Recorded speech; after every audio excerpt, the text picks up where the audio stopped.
Welcome to Film at 50, a podcast that celebrates semi-centennials in the world of cinema. I'm your host, Brian Rowe. I'm very excited to welcome Jordan Downey back to the podcast today to talk about Let's Scare Jessica to Death, which was released 50 years ago today, August 27th, 1971. How are we doing, Jordan? I'm very well. I'm glad to be back. Thanks for being here. We talked about Willard a few months ago, which was a whole different kind of horror film. I was watching this movie, Let's Scare Jessica to Death, this week, and I was like, okay, I finally have an authentic horror film for Jordan this time. Well, right? There is a rodent in this as well, so maybe I... That's right. I wrote in my notes, I went, oh my God. It's not... There's like a dead mouse in her hand. I'm like, there's a connection to Willard.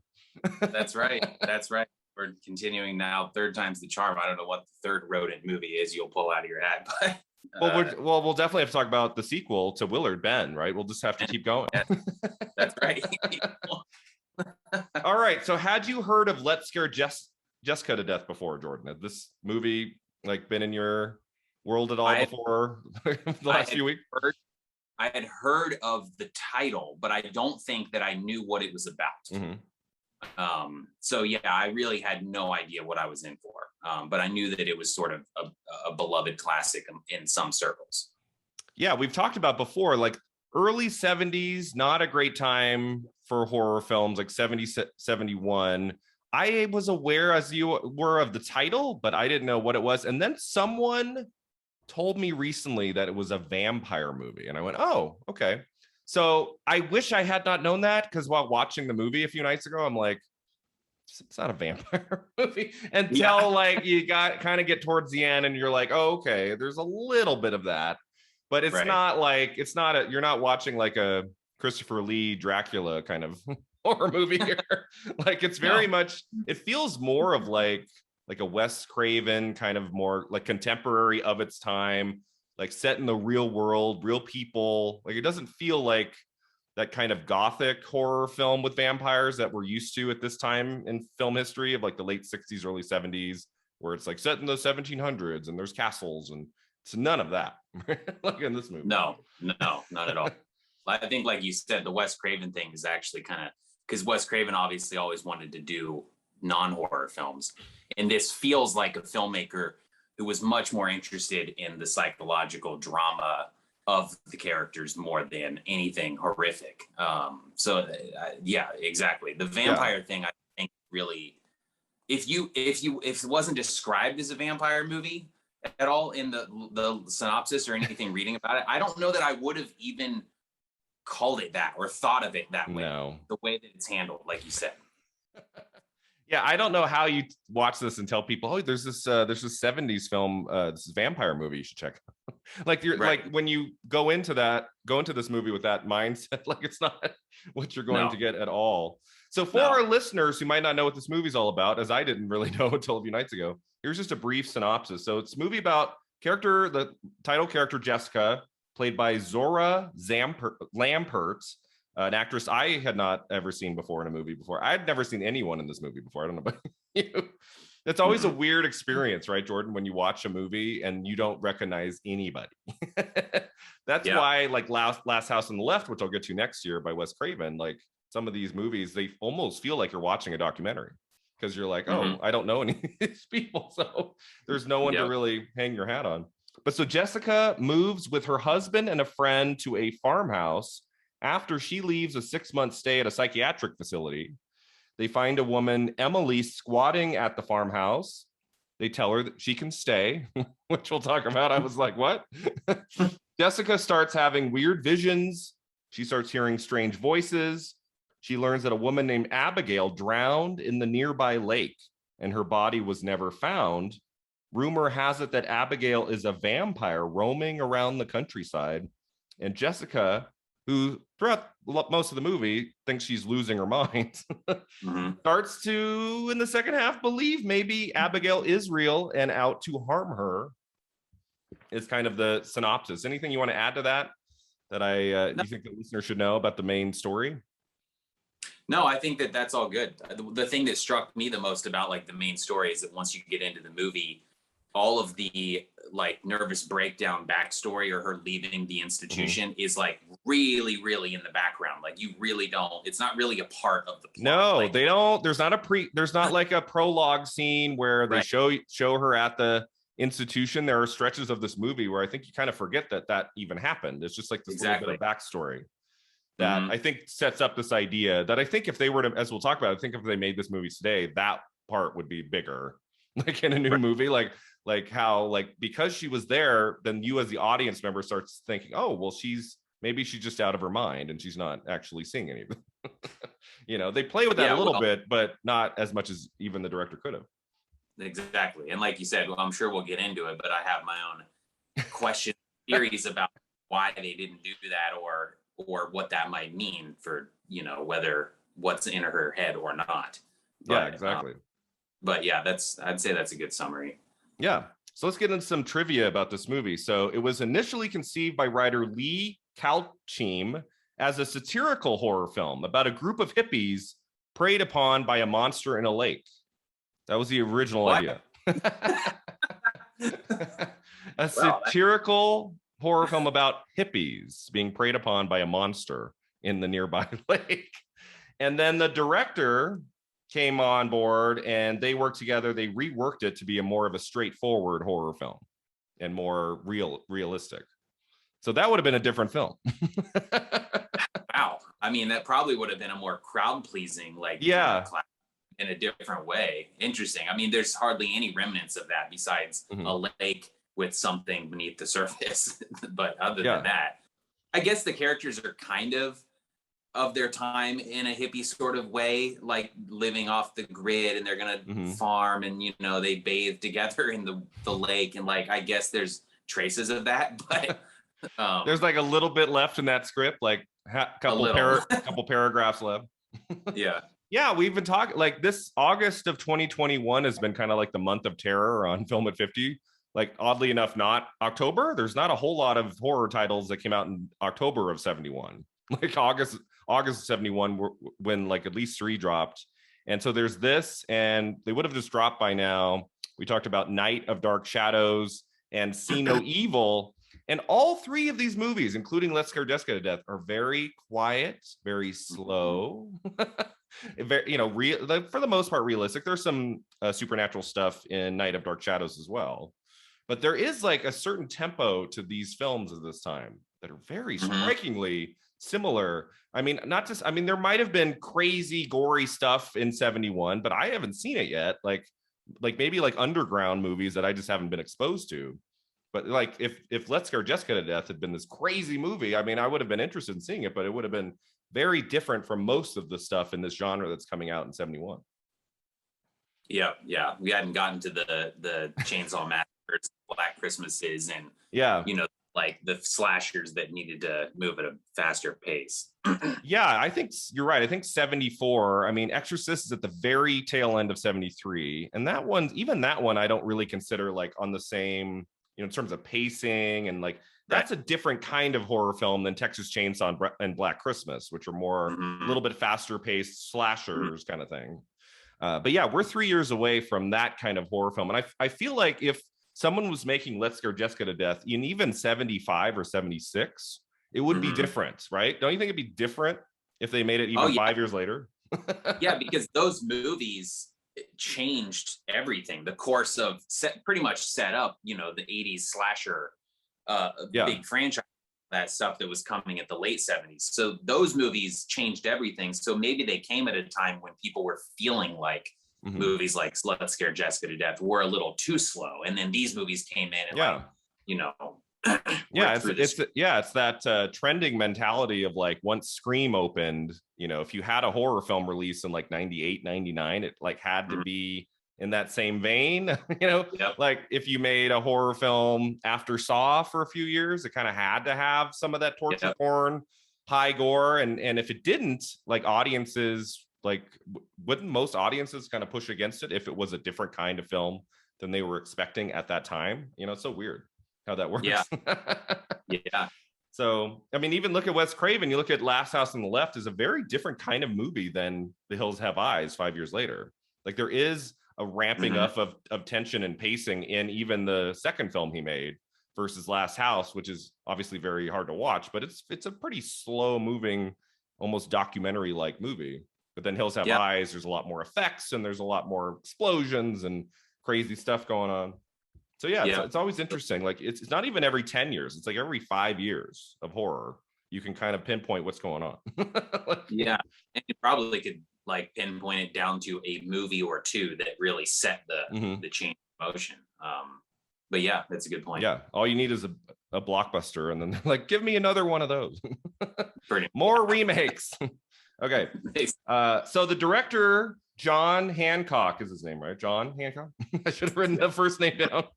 He was inspired by the psychological implications of Henry James' The Turn of the Screw and the Robert Wise film The Haunting from 1963.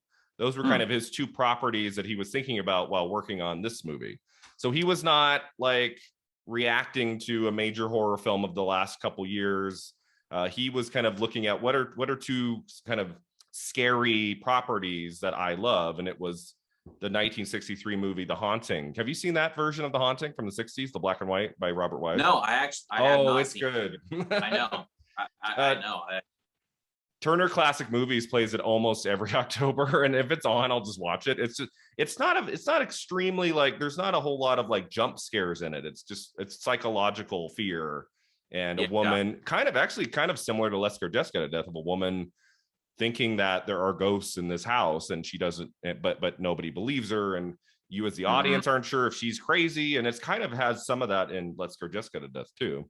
But that's a great movie, and it's like late stage black and white. Like any movie in like the mid to late 60s shot in black and white just, I think, looks so striking today. I love that late stage black and white that you really don't get into the 70s and 80s. I mean, occasionally we're going to talk about The Last Picture Show, which came out in the fall of 71 by Peter Bogdanovich. That's black and white, like maybe one a year starting in the 70s. Like studios want it in color. Yeah. So The Haunting from 63 is shot in black and white. It's just a gorgeous film and really, really spooky. And then The Turn of the Screw, that was just made into a movie recently. What was it called? The Turning in 2020. Did you see that? Oh, that was a remake. I didn't see it. Was based on like an 1800s novella called The Turn of the Screw, which I've heard. Did you see that movie? I have never no. I'm watching it. I'm like, this isn't that bad. Like, it got horrible reviews, like horrible. And I'm watching this. I'm like, this is actually decent. And the last 10 minutes is so awful. Like, it just completely like it ends and you're like, that's it. Wow. So it's one of those that was kind of like chugging along. I'm like, okay, this is kind of entertaining. That's a good cast. And the ending just does not land. You're just like, what? Wow. So so that was disappointing, but that was based on Turn of the Screw. Interesting. Okay. So his influences are, I mean, horror, or I guess like, like psychological horror, but which is interesting because like I said early on, I felt like this was, because I didn't know any of the trivia, and I wouldn't have been shocked if you had said that this was more of a drama that somebody was setting out to make. And then a studio or the finance, whoever said, hey, can you put a little bit more horror and let's call it, Scare Jessica to Death or whatever. So it's interesting. They did want to be spooky, and there is some genuinely scary moments in here. But those aren't necessarily even my favorite moments of the movie, actually, in a way. But, yeah, absolutely, which we'll get into. And then the other one was the new Netflix series. Did you watch The Haunting of Bly Manor on Netflix? It was the kind of so The Haunting of Hill House was 2018, and then 2019, I think it was, or was it last year? 2020, one of the two. It was last. Was it last year? The Haunting of Bly Manor was, I believe, based on Turn of the Screw as well. Okay. So there's a lot of like, if we're making a haunted house story, every 3 or 4 of those will be based on Turn of the Screw. Yeah, it sounds like. Yeah. And the last one that needs mentioning, which is when someone ever asks me, like, what's a really cool older horror film that not a lot of people have seen that you recommend? I always say The Innocents from 1961 with Deborah Kerr, black and white, based on Turn of the Screw, again, from 61. And it's really frightening and really spooky and great. It's like, it's on the level of The Haunting. Like, of the two haunted house movies of the 60s to see, it's The Innocents from 61 and The Haunting from 63. Innocence has a moment that made me like jump higher than anything I've seen in 5 years. That's awesome. And it's made in 61. I went, whoa, like it really got me. So yeah, there's some good stuff. All right, so back to Let's Scare Jessica to Death, filmed in the fall of 1970. Do you know what state it was filmed in? Well, what does this movie feel like? What state of this country does this East Coast? Yep. Connecticut. Yeah. Yep, it was shot in Connecticut.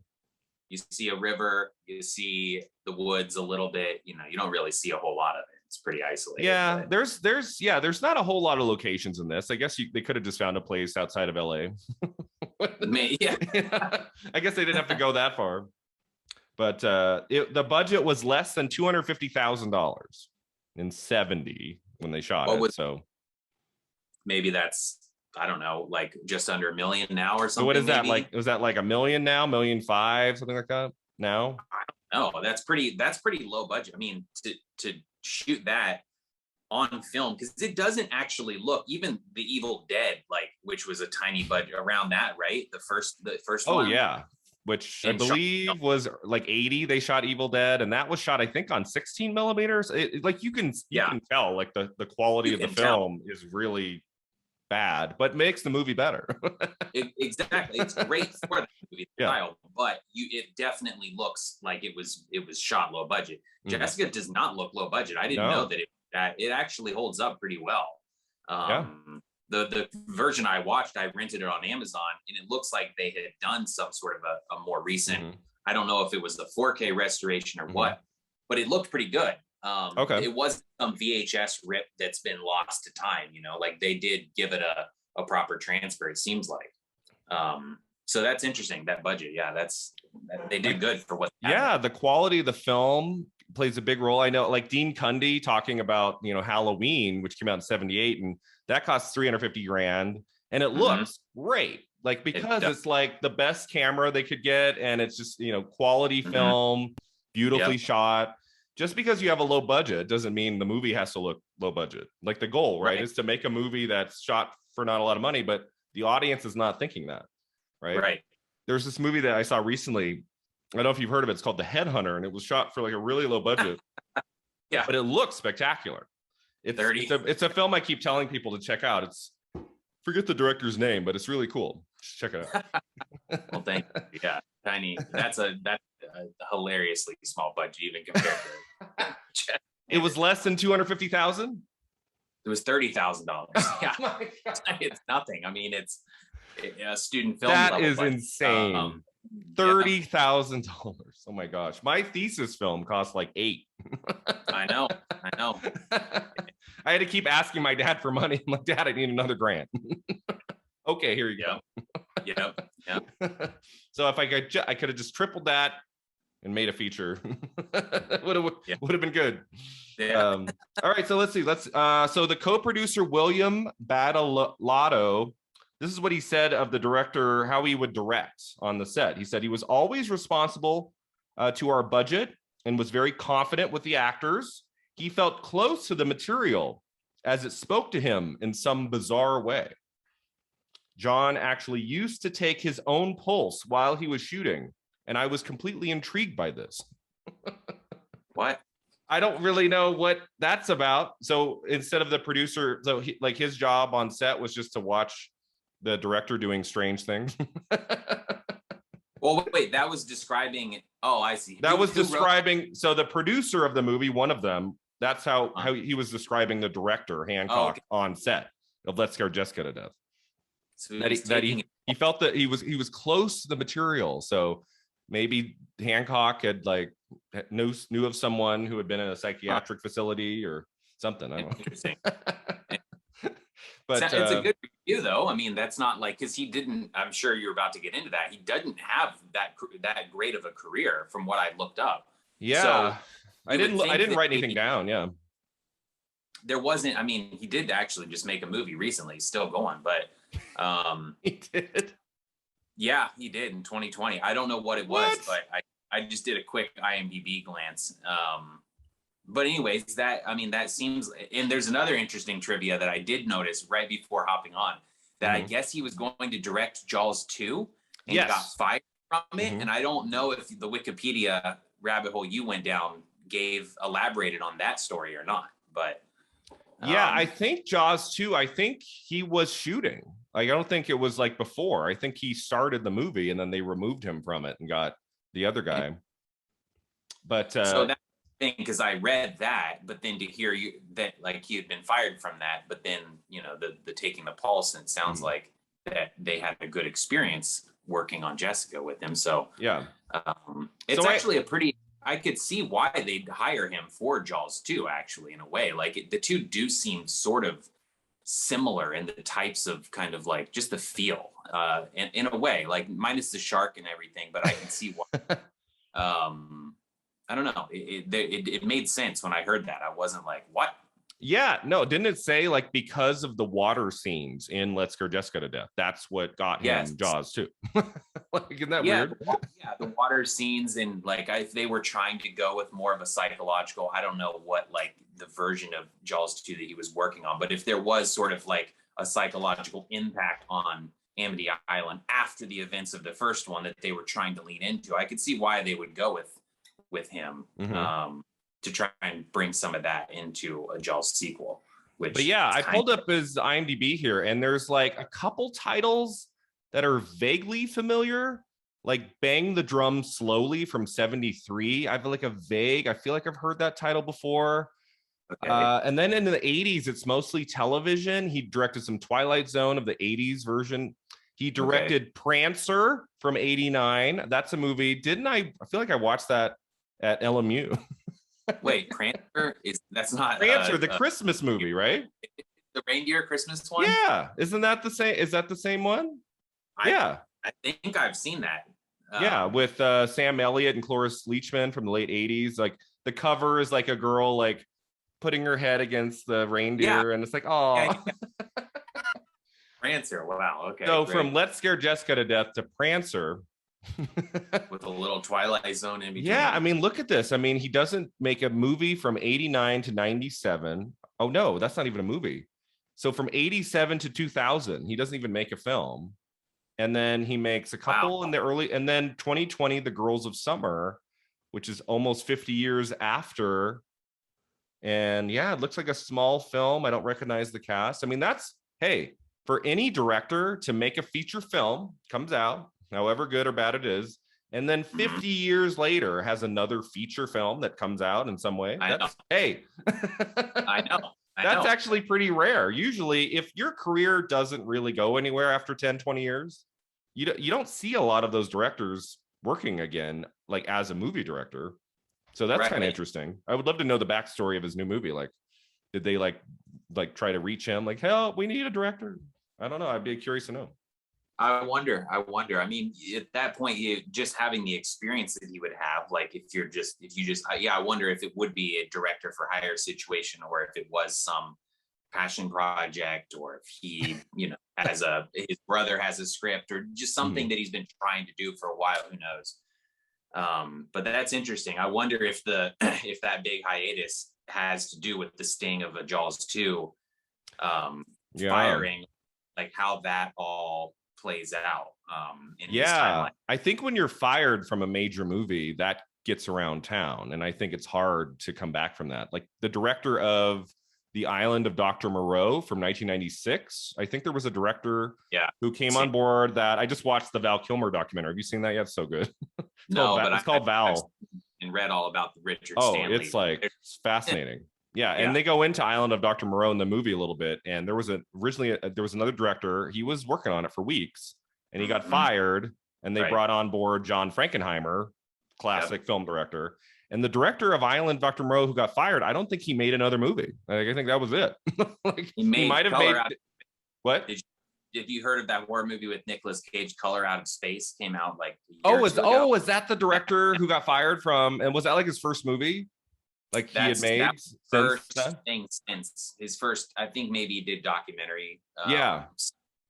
Videos or something. Color Out of Space, that new movie with Nicolas Cage. He directed. The guy who got fired off of Island. Interesting. Wow, that's cool. Yeah, That's very exciting. I like to hear that. mm-hmm. Okay. But it's hard, isn't it hard? Like if when word gets around town that you got fired from a major project as director, like a lot of people will not take another chance on you, right? It's got to be hard. Well, probably. I mean, and I'm sure that it depends on the nature of why you got fired. And if it was more of a in Island of Dr. Moreau, I mean, there's he said, she said. It seems like from that, he's got his thoughts and they've got theirs. But probably if word gets around that you aren't to be trusted, then that's going to be way worse than just you wanted the shark to be bigger and they wanted it to be smaller, whatever, just some kind of a genuine creative, difference of some sort. But yeah, I think that's got to be hard. And it's probably got to be hard taxing on them just as creative people, especially because, I mean, think about Jaws 2. I mean, this is the first blockbuster ever. Yeah. You're making a sequel to that doesn't have Spielberg's blessing, right? I don't think he was he like, didn't they approach Spielberg with directing Jaws 2? Like, I think they came to, like, it wasn't just an automatic, oh, he's not interested. I think they came to him, right? I think you're probably right. I just don't know if he was super supportive of them, or like if he even had much of a say. I don't know. But point being, yeah, that could have taken 10 years to get. All right. I found it on Wikipedia. Let me just go. Like, I'm curious to know what happened on Jaws 2 with this guy. Me too. So let's see. So Hancock was chosen. He began filming Jaws 2 in June 1977. After nearly a month of filming, Universal MCA executives disliked the dark, subtle tone the film was taking. They wanted a more lighthearted, more action-oriented story. Additionally, he ran into trouble with Sid Sheinberg, who suggested to Hancock that his then wife, actress Lorraine Gary, who played Ellen Brody in the original Jaws, should go out on a boat and help to rescue the kids. When told of the idea, Richard Zanuck replied, "Over my dead body." The next draft of the screenplay was turned in with her not going out to sea. Hancock says that this and his later firing of another actress who turned out to be a Universal executive's girlfriend contributed to his dismissal from the film. So he began to feel the pressure of directing his first epic adventure with only 3 film credits before. The producers were unhappy with his material. On a Saturday evening in late June 77, the director was fired. He and his wife left for Rome, and production was shut down for a few weeks. You gotta be nice to the CEO's wife, right, Jordan? Yeah. The mistake wasn't the slow burn Jaws sequel. That was the mistake was the studio executive. So it's almost like he was making Jaws 2 in the same vein of Let's Scare Jessica to Death, kind of a darker, kind of somber tone. And they must have been looking at the dailies, right? And we're like, we need this to be more like action oriented, more of an adventure movie, like the original. This is what I'm thinking. Yeah. I'm guessing. Yeah, I'm guessing so. And that's where it's interesting. It comes back to Jessica that I could see where he would try to put some of that Jessica-ness into a Jaws sequel that could be really interesting, but also probably incredibly frightening when you're trying to follow up the biggest box office, film of all. Could you imagine, like, Jaws is like just this massive hit, and then you're directing the sequel, and all you've done is like Let's Scare Jessica to Death and a couple other smaller titles. Like, I mean, right.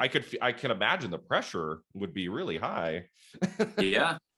And so when you fire the girlfriend of the executive, that's not good.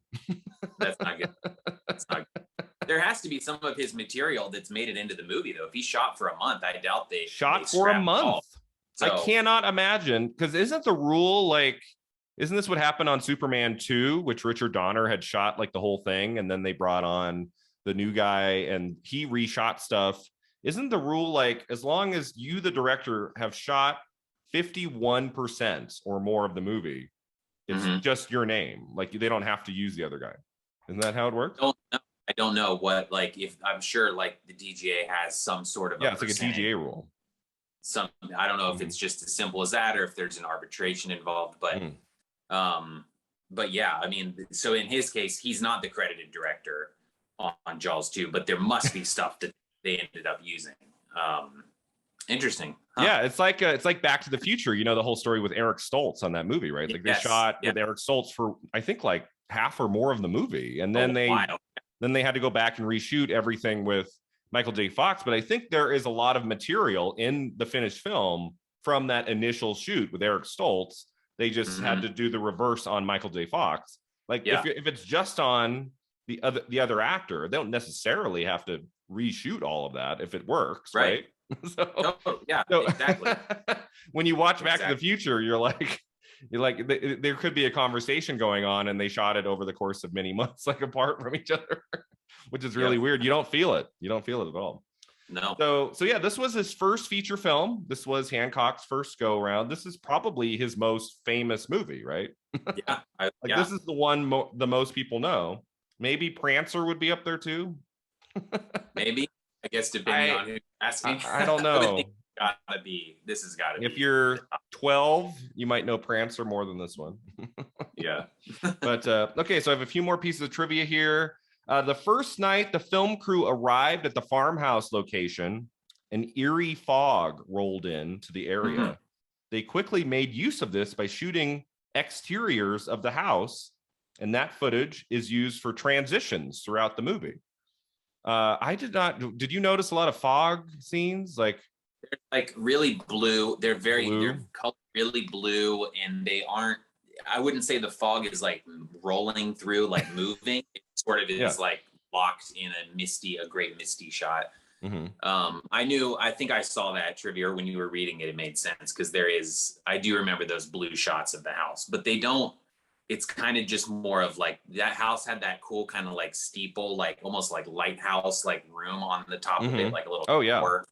Just shows that it's not like a big wide shot of the foggy landscape or anything. But you do that as a filmmaker, right? You use the weather when it's like, okay, this is the day to shoot this stuff. If I want, tomorrow might be gone, right? Oh yeah, I mean, on the Headhunter, we did that exact same story. There was like a day where we were tired and we didn't really want to be shooting anymore, or I don't think we were actually shooting. We were kind of just prepping. Okay. But it snowed, and we wanted at some point in the movie there to be a transition from summer or fall climate transition. So we were like, well, it might not snow again. And sure enough, it didn't. So we just went out and got snow footage. So you get lucky sometimes. You take what you can get. So that's smart that they did that. And smart, I mean, for a first time, it's his first film, and to recognize that's a big, that's on day one. On day one, to recognize, hey, this is something unique. Take what we're being given and shoot. Yeah, I feel like some directors on day one would be like, "Oh, that's cool. There's a fog. All right, let's keep prepping for Monday." Exactly. And then you get to week 4, and you're like, "Oh, we should have shot that fog. That didn't come back." Exactly. That reminds me of Spielberg again on Jurassic Park. You know, when they were in Kauai on, I think it was your last day before they came back to LA. There was a huge hurricane that hit Kauai, and they all had to hunker down in their hotel. But Spielberg and Dean Cundey, who I mentioned before, who shot Halloween, who shot Back to the Future, he also shot Jurassic Park. They were like, let's get some footage of this. So I think it was just Spielberg and Cundey, and they went out, and there's that transition scene, like right after what was that? The scene of the sick dinosaur when they're like comforting the Triceratops. And the weather gets bad, and we get like this transition where we get lots of shots of like water crashing against the rocks. That is footage from the actual hurricane that hit the like just hours before. They got some shots, so that's kind of cool. I was hoping you were going to say they forced Wayne Knight to go out and they shot the whole no, I don't think it's Wayne Knight. Yeah, they got Wayne. They said, Wayne, this is only we got one night. We got let's go. Let's make it happen. And they just gave him an extra $100, and they said, okay. Even filmmakers like Spielberg will recognize, like, oh, we could get some really cool footage for the movie. Like before the hurricane sweeps us up into the air. Let's go get some shots. So that's kind of what Hancock did here. Okay. So let's see. Some literature and film scholars have drawn comparisons between this film and a novel from 1871 called Carmilla, which tells the story of a vampiress. Scholar Nancy West cites the film as one of several examples of horror films from the 70s that directly lift the premise of that novel and place it in other historical and cultural contexts. So Carmilla, have you caught up on that book recently, Jordan? Yeah, no Carmilla recently, but so I don't know if that's something that Hancock had like read or if that was just coincidence, but that's kind of interesting. Interesting. I mean, I guess that's just more. I wonder how much the vampire thing was in, and maybe more of the trivia will say that, like how much the vampire thing was a part of their when he was retooling the script. Was that like a late edition, or was part of the retooling like, let's make a vampire movie? Like how much vampire initiative was there? Because it's hard to say. Is this a subtle version of a vampire movie, or was vampire just kind of like a term that he didn't even really want like attributed with the movie in a way? I don't know. Yeah, that actually, I don't know that. I don't know what stage of the writing process that they go, let's make it a kind of a vampire movie in the last 30 minutes. Right. It's definitely like the least, as I mentioned before, it's like the least vampire movie I've ever seen. Yeah, it is. It's like, there's like a little bit of like, as we'll talk about the ending, like a little bit of the vampire stuff, but it's pretty subtle. So my last pieces here. This was one of the first horror films to prominently feature a synthesizer in its musical score, which was composed by Orville Stober, which I think one of the 2 or 3 best things about this movie, as we'll get into. I thought the score was really cool. Like I was like totally on board with the score in this movie. It was creepy at times. It was kind of like bouncy at times. You're like, oh, this isn't so. Oh, nope, it's scary again. In 2006, the Chicago Film Critics Association pronounced Let's Scare Jessica to Death one of the scariest movies ever made. And in my notes, Jordan, about halfway, I thought, Stephen King, his first book, Carrie, comes out in 1974. And he's got that great book, Danse Macabre, about the history of horror and, in film and in literature. And I'm watching this. I'm like, I bet if Stephen King had gone to see this movie in 1971, I bet he would have loved this movie. I get like a Stephen King sensibility from it. Lo and behold, I found on IMDb this. I don't know when he said it. This is one of his favorite horror films that he has announced before. He said, Let's Scare Jessica to Death is one of my favorite horror movies. So he has, I don't know if he saw it opening weekend, but because I like Wes Craven, Stephen King. It's got some of that vibe here, which I really think is cool. And do you know what's crazy is that Stephen King and Wes Craven never collaborated on a film. Isn't that weird? That their paths never crossed. Yeah. George Romero did. Creep Show. John Carpenter made Christine. Wes Craven. I think there might have been talk of Wes Craven doing Firestarter. Maybe. I know John Carpenter was attached at some point, and then the Thing disappointed at the box office, and then they removed him from Firestarter. But then he made Christine. So it's like, okay. Yeah. But isn't that weird that Wes Craven and King never like collaborated on a feature film? That is, I think that would have happened. 80s, that would have been the combo, right after, or even maybe it would have. Now would probably be, if Wes was still alive, like now would be probably the perfect time for that, because I was going to say when Wes was hot again in the 90s with like the Scream series, maybe they. Stephen King stuff was kind of cooled down at then. He didn't have the renaissance that he's having now. So maybe just things didn't line up. Mid 90s to mid 2010s. Like you get the occasional King adaptation, like The Mist and some of these that were pretty good. But it wasn't until It from 2017 that would it make 900 million or something crazy or like that it just went, oh, okay. And then now everything he's ever made is, being made into film. Some films that we've seen before, like Pet Sematary, they rebooted. And I think they're doing another Pet Sematary. Like a prequel or something. Like TV, or it's just for Paramount Plus or something. I don't know if it's a TV show or if it's but yeah. So that's always interesting to me that Craven and King. I mean, how perfect would that have been on the poster? Craven, King. You can, whatever it is, the plot, the title, nothing else matters at that point. It's like the Eyes Wide Shut poster. Cruise, Kidman, Kubrick.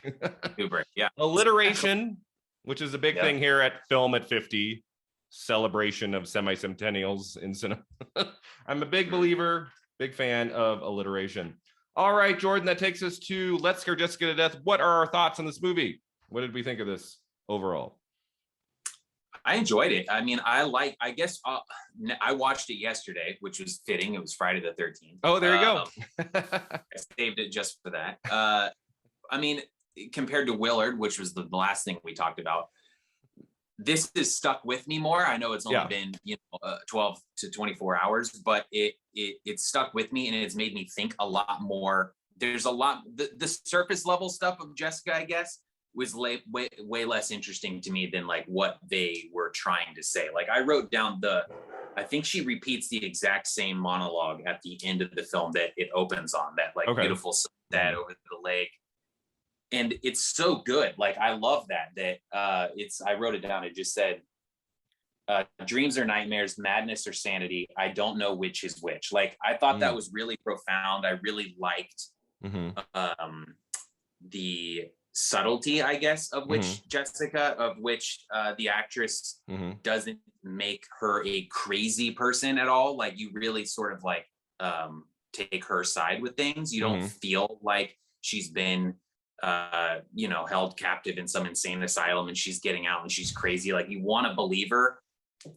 So overall, I love all of the psychological stuff, and we can talk, about all of those kinds of things. I didn't find it to be that scary. No. There were a couple creepy moments, but I didn't find it to be that scary. And I'm glad that because 70s horror films aren't always this way. I'm glad it was short. Like, I definitely I kind of was exhausted by this experience. not in a check my pulse exhausted, but just like I had, I got what I needed out of it. Yeah, that's a good point. It's an hour and 28 minutes, and I think it's the right length. I wrote a review on a Val recently. Like, it's about the documentary is about an hour and 40 minutes, and it's I thought it was too short. Like, I wanted more. There was so much more that they could have talked about. And some horror films, the ones that go on too long, you're like, okay, let's wrap it up. This was like, This was perfect. Hour 28. You know, I mean, maybe there could have been a little bit more at the end. It did feel a little abrupt. I'm like, oh, that's it. Okay. It did. Yeah. Maybe an extra 2-3 minute, maybe one more scene, maybe could have wrapped it up a little bit better. But I think this is a movie that works when it's not explaining everything to you. I think that would take away the power of a lot of this movie, which I think worked really well. And it's not scary in the traditional sense. Like, I think the scariest part is when that pale arm comes out of the water. That I wrote, whoa. That part. That's right. The pale arm and the stuff under the water. There's like a pretty good, the opening, the tone that they put you in, like driving through the countryside out and going into the isolation of that house. There's a great shot, like in the first cemetery that she visits, which is a really interesting way to introduce the hero and her little, like marking of the grave of the tombstones. But there's a great shot there. There's some really effective, I think, spooky cinematography. It's not scary in the sense that like that Halloween is, or certainly it's not jump scary. Besides, it's creepy, but it is, I guess, like you said, scary for different reasons. I like this kind of the scary part where she walks up to the farmhouse for the first time and you see someone rocking in the chair. Oh, that was great. You only and it's like the person's like behind a little bit of a wall, so you can't really see them very well, but you can tell it's a person. And then it like cuts back to Jessica, and then it cuts back and it's still rocking and there's no one there. That was like, great. Yeah. That was in that shot. You're right. That was really, really well done. And because it felt sort of like somebody was manipulating the chair. It just felt a little rickety. I don't know if that's just the way it looked or if they did something special with the way they shot it, but that and those opening cemetery moments kind of almost promised me that I was like, oh, this is actually going to be really effective and really creepy. And it didn't really have the same level of eeriness that those moments captured, like in the 5 minutes. Again. Yeah, I would say I liked the first half in some ways more than the second, because the first half is just setting up a lot of mystery and questions, and when it turns into like the vampire stuff towards the end, and we get like Emily like biting down on a guy's neck, and I'm like, okay, that's where this is going. I was like, it feels like, it didn't have to be all realistic. It didn't have to be a slasher or something, but I'm just like, okay. It's the ending I wrote, like it's fine. It's haunting. It's cool. It's kind of poetic, but it doesn't like stick the landing at the end like some other horror films of this period do for me. Like, what my takeaway from this movie will be kind of the haunting, eerie quality of the score and the performances and the look of the film. And there's a lot to recommend here. It's definitely one of the best horror films we've talked about on the podcast so far. This is not a fantastic time for horror films, this short period of a few years here. This is definitely one of the better ones. But yeah, this is not, I think there are people that just, I would never call this one of my favorite horror films. This is one of the 10 best horror films ever made. I think my thing with this movie is, I think the characterizations of everybody is a little weak, right? Like Jessica's the best of all of them. Like you really get inside her head, literally, like you hear her thoughts, which I thought was nice. I think the male characters in this movie are so one note. Like there's nothing to them at all. Which I'm okay with that being, for once it's the men, not the women. Usually it's the other way around. The male characters are really interesting. And then there's the girlfriend character who has nothing to her. Usually it's the other way. So there's that at least. I'm glad that like the two female characters in this movie kind of have a lot going for them. But the men in this movie are just like blanks. There's just nothing. Like I'm just like, okay. You don't get anything. The friend just wants to sort of help, like crop dust the orchard and maybe get with the Emily girl, maybe not. And her husband, I guess you get like that he used to be a bass player in some sort of an orchestra, dipped into his savings, quit the orchestra, and decided out to the countryside but you really don't get anything about, and you don't get any backstory about where they're coming from, why this friend is sort of coming along. He's just like he has a little monologue of like, I'll stay and help, and then I'll go. Life will take me elsewhere. I'll move on or something. Yeah. Which again, and then that kind of goes into like my thinking of like, because it changes everything. Like if you your opinion on whether this is real or not, or if this is in Jessica's head, and how much of this is real or a dream. Did you feel like it was all, did you take it all like on the surface, this is really happening? Or do you think that it's tough, because I'm like, okay, if this is going to go full bore craziness in the last 20 minutes and there's 1,000 vampires and all of that, ending with her, we only see her from the back sitting on that, in the water, just like on that boat, which opens the movie and closes the movie, which is, a narrative structure as old as film history of like opening with the last scene. Love story from 1970 does the same thing, opening with the ending. But not enough happens. And I'm like, maybe, I don't know. I don't know if any of this happened. Because part of me is like, I feel like it should almost be more insane for me to believe that it's all just fake and in her mind.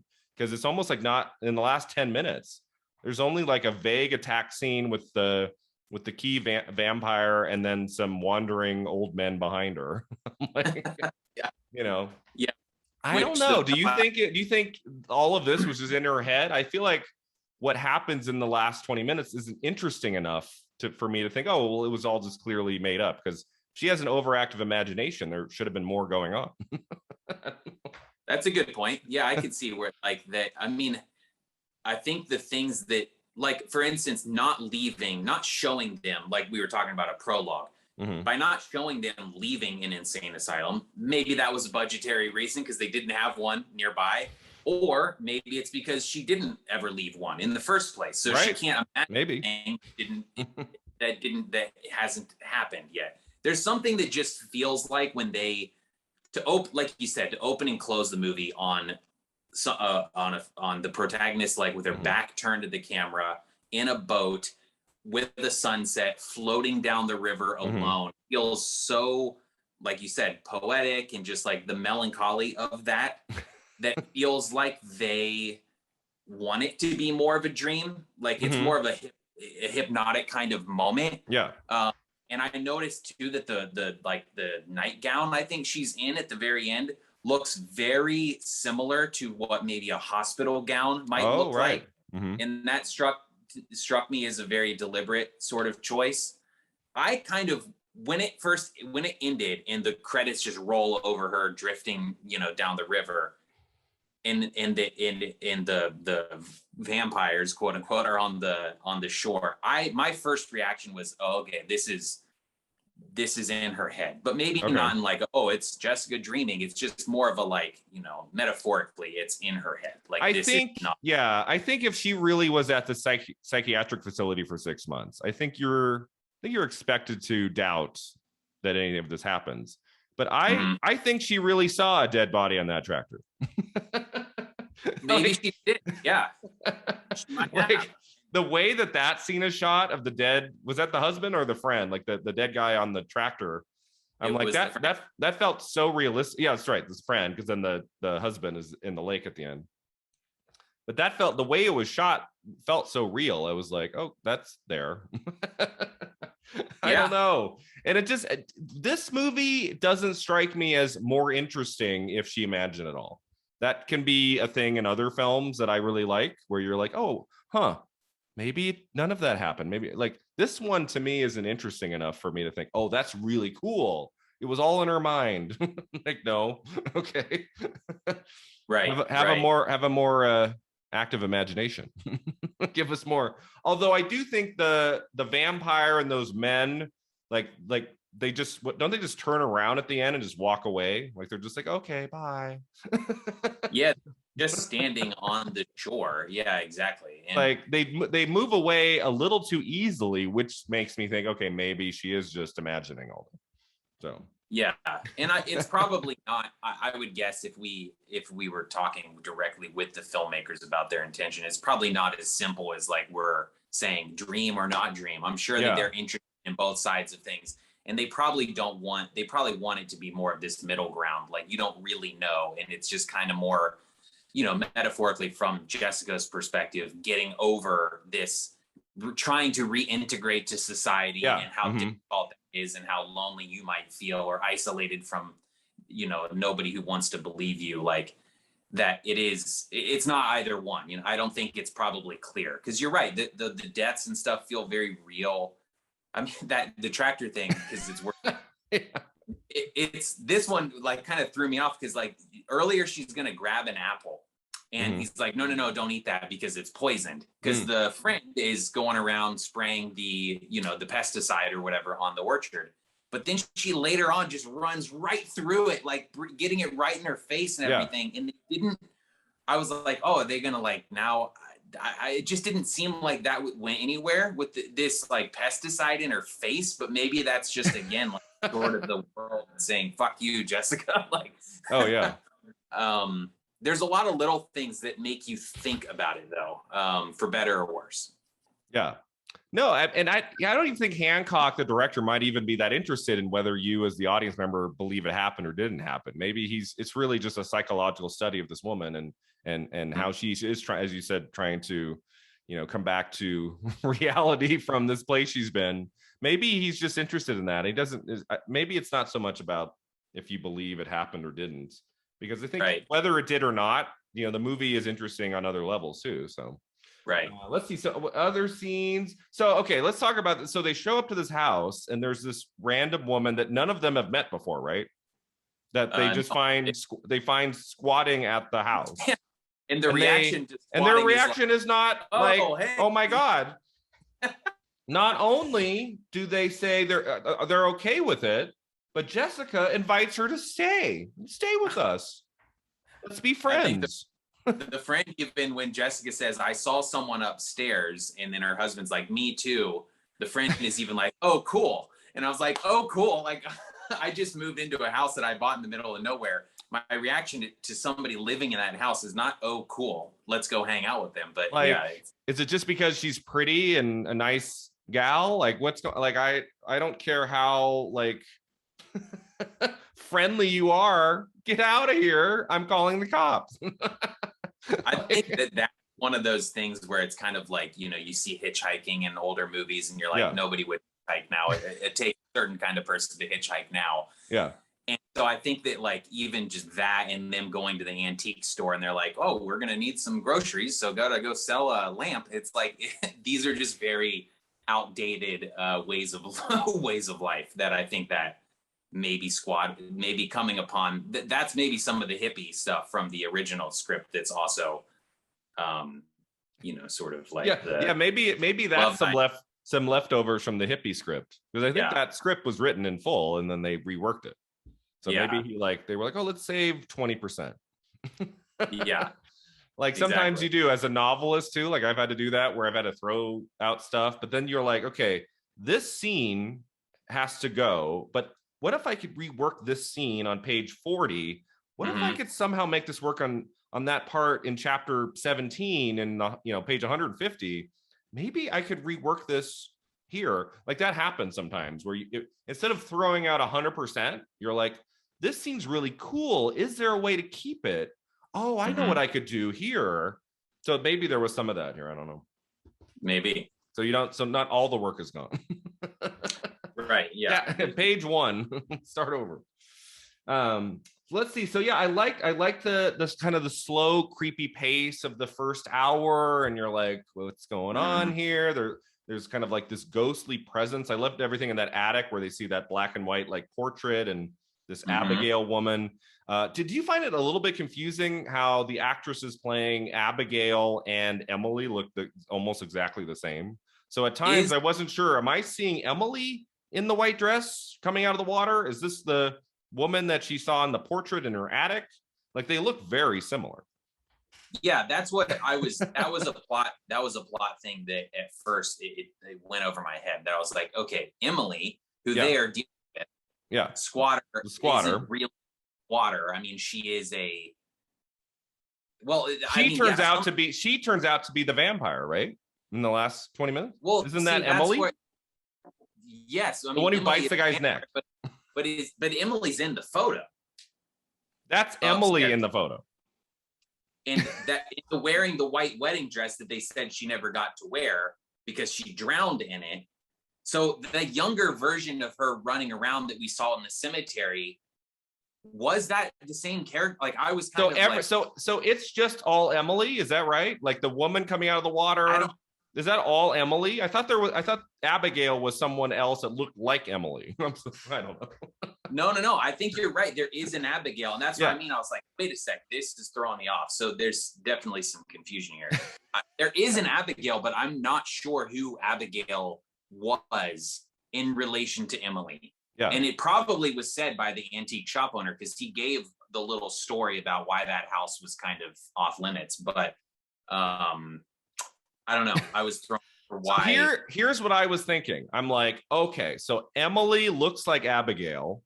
The movie's title is Let's Scare Jessica to Death. I'm like, okay, the twist is going to be like to either like get her out of her funk or something. Like the husband and the friend and Emily, they like knew Emily and brought her there unbeknownst of Jessica to like figure out some sort of a ploy to like scare her either to like go back to the psychiatric facility or the complete opposite to like get her out of this, whatever this mentality she's in. I thought maybe this is some sort of weird stage play they're putting on like to do something to Jessica at the end. Like I made a short film in high school, which was all about this girl who had this phobia that she couldn't leave her house. And the whole story that you find out at the end that her boyfriend and her mom and their best friend, they all got together to scare her to death. And it got her to get more confidence and get her out of the house and get on with her life was kind of the twist at the end of the movie that I made many years ago. So I thought, oh, it's going to be like that thing I did many years back. It's going to be like they're like messing with her. And at the last 5 minutes, you'll find out that they all did this to to make her better or something. And that never happened. And I went, oh, okay. Because the title, doesn't that feel like a spoiler? Like, oh, maybe it's something to do with this group that she's with, that they're going to like make all this up about this body coming out of the water.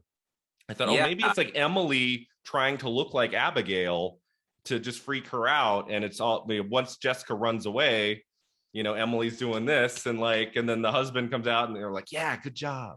Like, I thought that's what it was going to be, but it doesn't really have that aspect to it. You're right.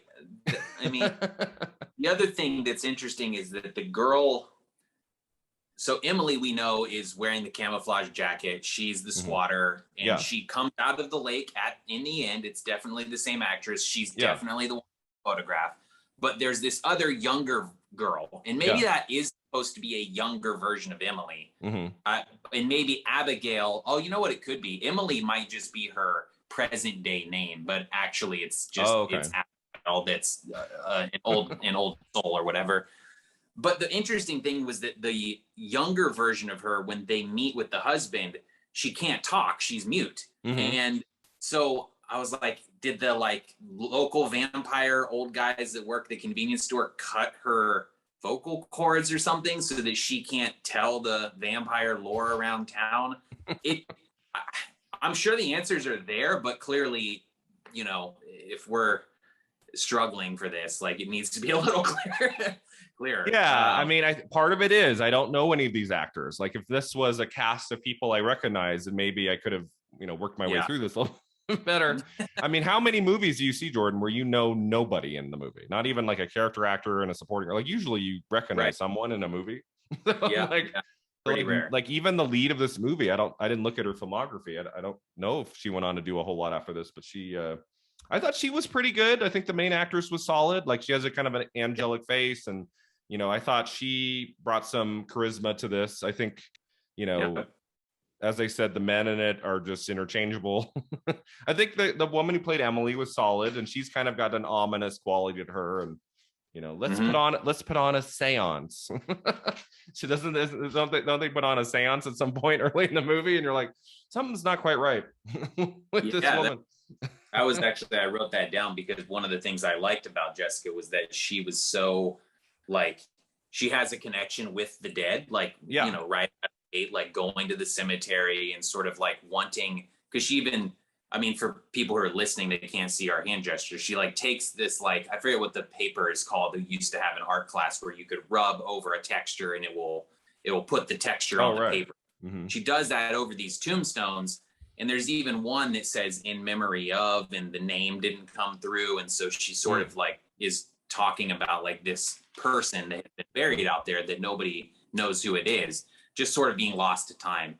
But she has that connection with the dead, and she's got a smile on her face doing this. Not a lot of people, that's an interesting character that's going to go to a graveyard and sort of rub a duplicate of a tombstone and hang it on their wall as a poster and enjoy that. It's kind of an art project for her. It's something special. But then when Emily's like, hey, let's do a seance, Jessica's like, no, I can't do this. And then in 2 seconds later, she's like, okay.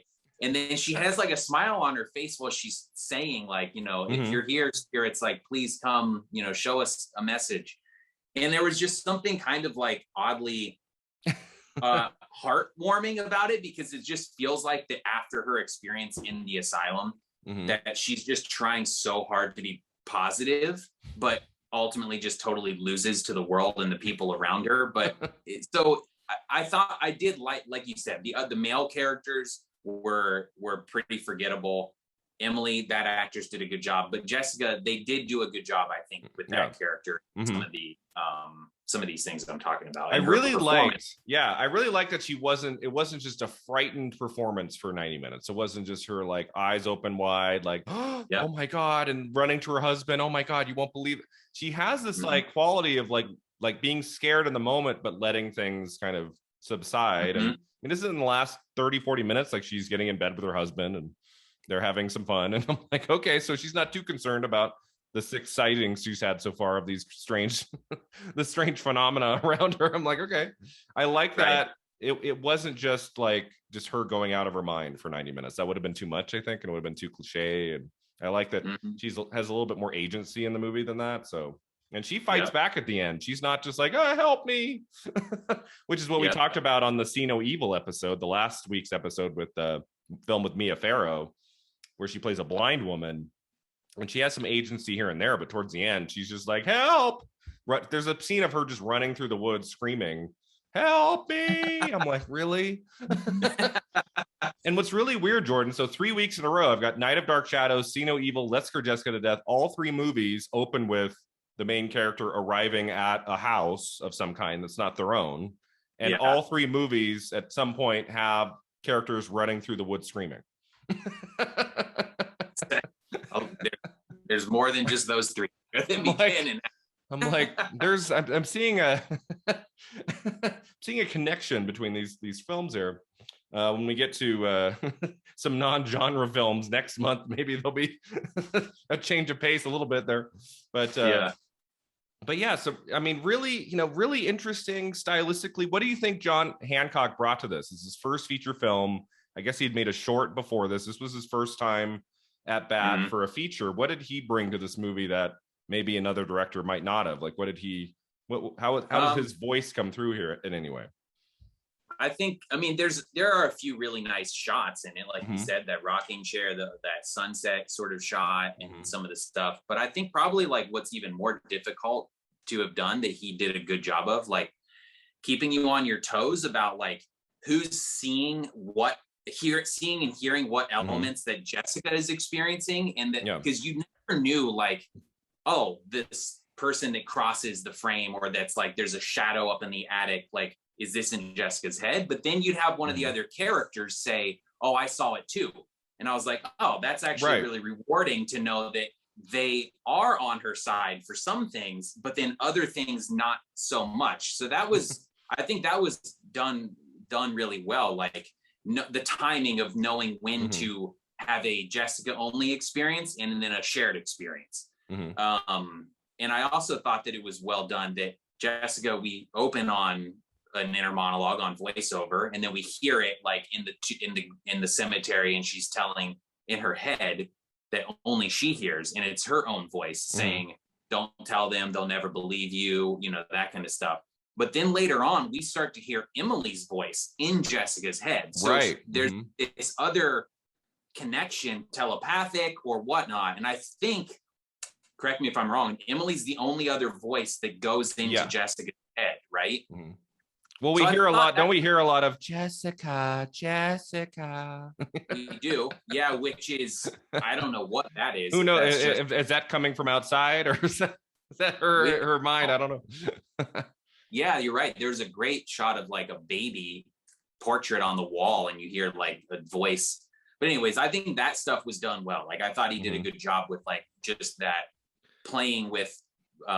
Like I said, like how much of these are shared experiences or Jessica only experiences, and the way that stuff all came together. You never get a clear picture of the answer to that, which is not always easy to do. Yeah, I thought he did a really good job. I mean, this felt like the work of someone who had made a feature films. This, to me, does not feel like a debut. This was really a confident director his first time out. And I, as you mentioned, like the point of view he played with here is really strong. I love how close we get to Jessica. She's not like you feel very connected to her from the beginning. Like he does a good job with that.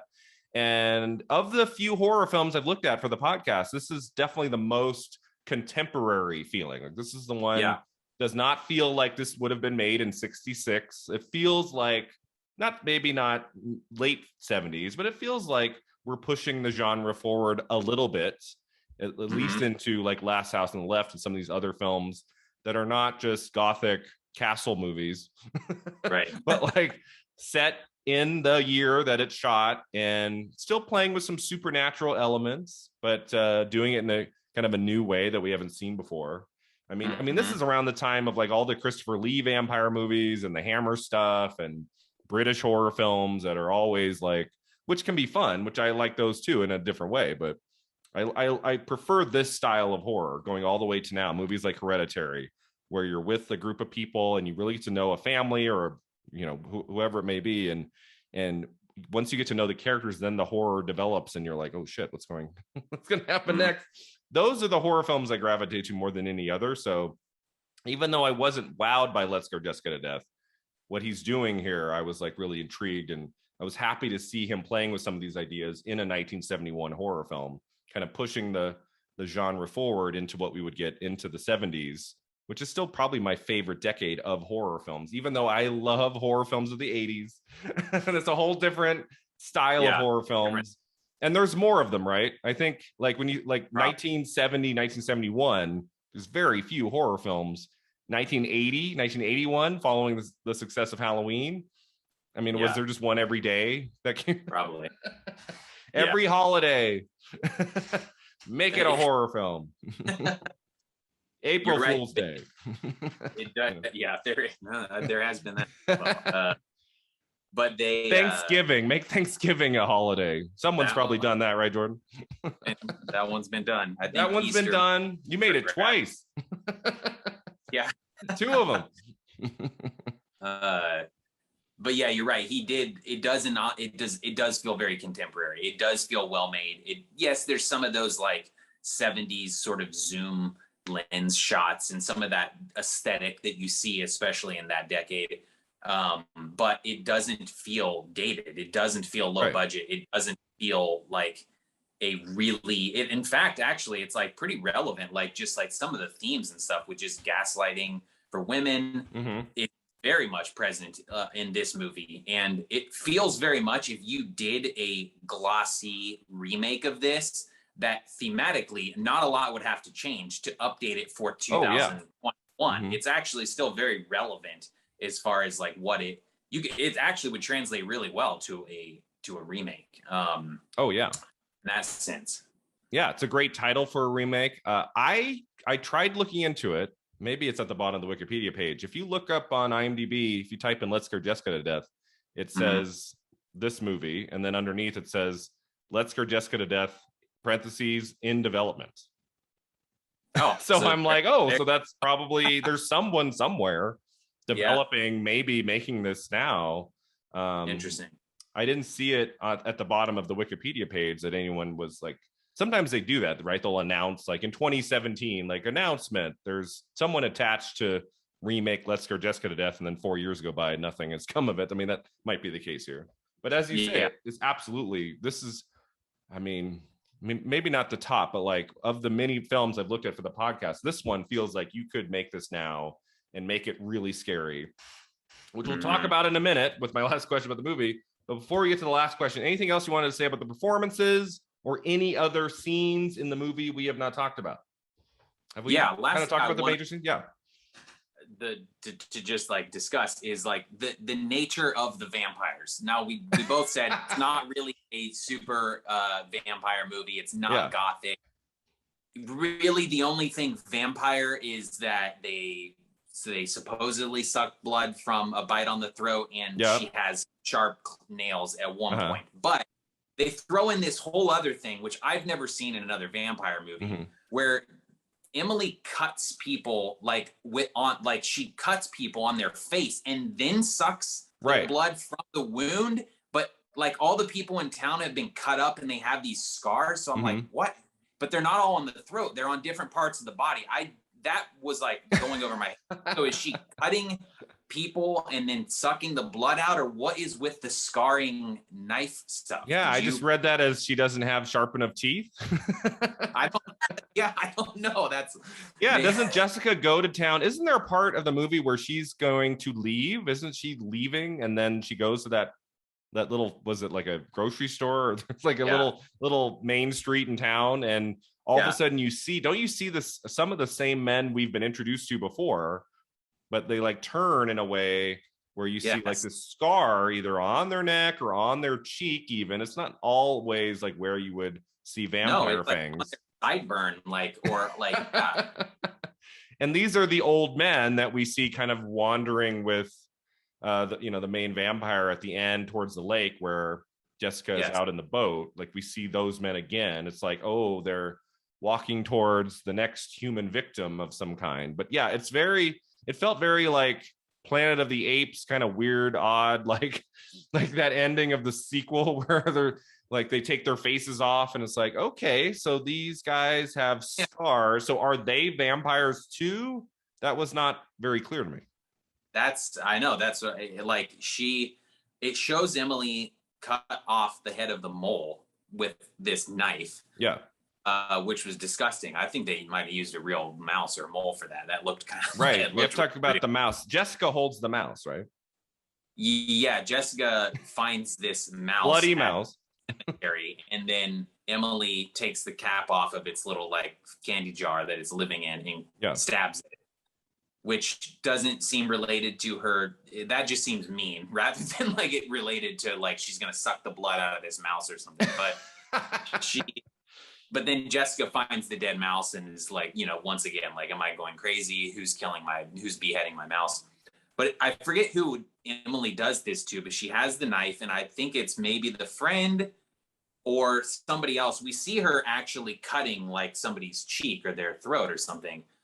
But like it just doesn't add up. Like, I guess the people that worked around the store all are vampires, but I don't get where sucking blood and cutting with a knife, how those two things add up. Is that like the only blood in the whole movie? Like the mouse? Like there's very little blood in this, right? Like we get the blood on the guy in the tractor, and then when she hits her it's her husband that comes out in the lake, right? At the very end, she's on the boat. And she hits him. I think he bleeds a little bit when she's hitting him. But it's a pretty bloodless film. Even though it's 71, it's 3 years after the MPA. You can do what you want, right? You can show blood. And some filmmakers still in the 70s, they're like, nope, we're going to show restraint. We're not going to go crazy. Yeah, there wasn't much. You're right. I think just those scenes you mentioned. Yeah, it's in the 80s where we get more blood in our horror film. Yeah. In every way, shape, or form. Yeah, so that's a really interesting point. If you're like a big fan of vampire movies, even though this is not very much of one, it is kind of interesting to look at how they deal with some of that, the traits that we would see in other horror films very, very differently. It's it's like the director. It kind of feels like the director had not really seen any vampire movies when he made this. And he was like, "Oh, I'll make her a vampire, and we'll figure it out." Kinda, or I don't know. I mean, maybe it's like if there are plot holes in a film, then like it's probably not the right thing to just go to, it was all a dream. But those were things that were making me think too, like, okay, well, maybe this is just perspective on Jessica hasn't seen a lot of vampire things. So she's merging the two things of like, a killer with a knife who sucks the blood from a knife wound. Like it, you know what I mean? These were things that were making me think maybe this is Jessica inventing some of this stuff because it doesn't really add up. So this is coming from a nightmare, like that knives and fangs are, one and the same. I don't know. It doesn't seem like. I mean, it wasn't super successful to me. Like the whole vampire subplot was it felt kind of thrown in as if 3 weeks before production they went, why don't we make her a vampire? That would be interesting. Let's work on that. And they kind of just shove it in and they're like, oh, that's good enough. Like it didn't feel like, I don't know how, just that aspect to this movie, I think it pulls it down a little bit. And I'm like, I don't know how you can consider this one of your favorite horror films, because the vampire aspect feels a little bit like a came to the game late and let's add this element to the movie. It didn't feel as organic as it might in other horror films. I don't know. Yeah, no, you're right. And I thought the ending again was a little abrupt. Like she just hits her husband, and then then they just leave, like the Ben, and they just like wander off, like walking like the zombies in Night of the Living Dead, and then she's just on the boat. And I'm like, that's it? Okay. Like I didn't need to see an epilogue of her back in the insane asylum or something like that. That would have been bad. But I don't know. It just when the credits rolled, I went, that's it. Like I felt like there was, at hour and 28, I think this needed to be about 90 minutes, but I felt like there was a beat missing of something. I don't know what it would be. Yeah, I don't know.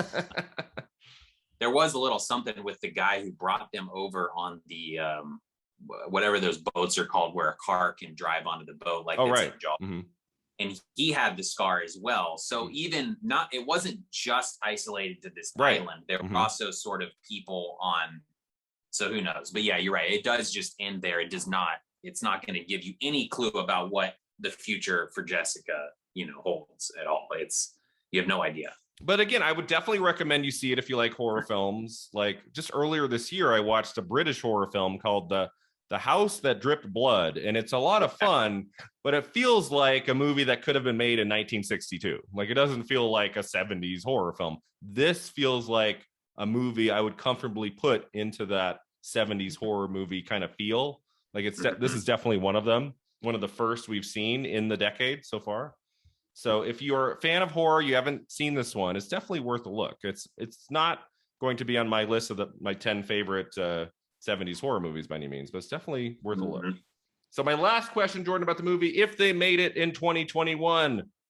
So we've talked about that a little bit. You wouldn't have to change that much. Like if a director took this property on, if a director like, I don't know, maybe like a director named Jordan Downey were to make this, I think if you had to remake Willard or Let's Scare Jessica to Death, I think you would pick Let's Scare Jessica to Death, right? I think, yeah. If you were to remake one. Yeah, absolutely. Especially since Willard already has that remake with Crispin Glover. Right. Yeah. How would you, or how would unnamed director, what would they do differently if they made this movie in 2021, do you think? I mean, you could keep it pretty similar. I don't know if you definitely have to pick one or the other. Like you're either going to embrace the vampire side of things, right, or don't. I think you could very easily do either. You could very easily have it be more of a ghost spirit haunting. I like that idea. More of a ghost. She drowned and then people got burnt in a fire, whatever, just some sort of come up with some backstory that there's a bunch of dead spirits on this property. Yeah. And there's a weird store clerk and just all of that stuff. You can keep all of those things. But this one feels like it didn't know if it wanted to be ghost, spirit, or vampire. And so I think present day audiences, you need to be decisive about one or the other. But other than that, I mean, like I said, because of just themes of what Invisible Man did with gaslighting and just with in the movie that I chose for our double feature, there are movies that are being made that are very similar to some of the messages Jessica has to say. So I think it would translate really well. And I don't think you have to overthink it. You just, make it look good, get a great actress, and probably come up with at least just make it a little bit more present day in terms of just the friendship or why the husband's there and just a little bit of that kind of stuff. I think you're right. I would agree with all of those points. I like the idea of if they were to do it again, take out the vampires, make it more of a ghost story, creepy, Mike, what's his name? Mike Flanagan, I think could do some really cool things with this property. I think the title's great. I think people would be interested in seeing a horror film now called Let's Scare Jessica to Death. I think that would play well. And I think you would have to heighten the intensity, especially in the second half. I do think this is the case of pretty much every movie from 71. It's they move a little slow. And I'm always for that kind of quiet horror film vibe for a while. But I feel like once you get into the third act, I think you don't necessarily need to be 30 minutes of constant chasing and screaming and 80 bodies piling up or anything, but I feel like the stakes need to be raised a little bit by the third act, and I think that could definitely happen in a newer movie of this. And I think playing with that psychological aspect would be even bigger, and I think there'd be something more at the end. I think the death of the husband or whatever is around that lake, I think that would have to be even more frightening. And so, but I think there's something here. I think this could translate well to a new movie. So I hope someone does it. I would guess that they would be, anybody that would be willing to put up the money to make this now is probably going to want more of a clearer picture for how things end. I don't think that character floating, as much as I love that in a movie, character floating down river with just titles rolling over top of that. I think you'd have to be more clear about more of a resolution for Jessica, and and like you said, more of a faster pacing to once things get whatever the horror is that you pick, that once that stuff starts to go, that it's not as slow as the first half is.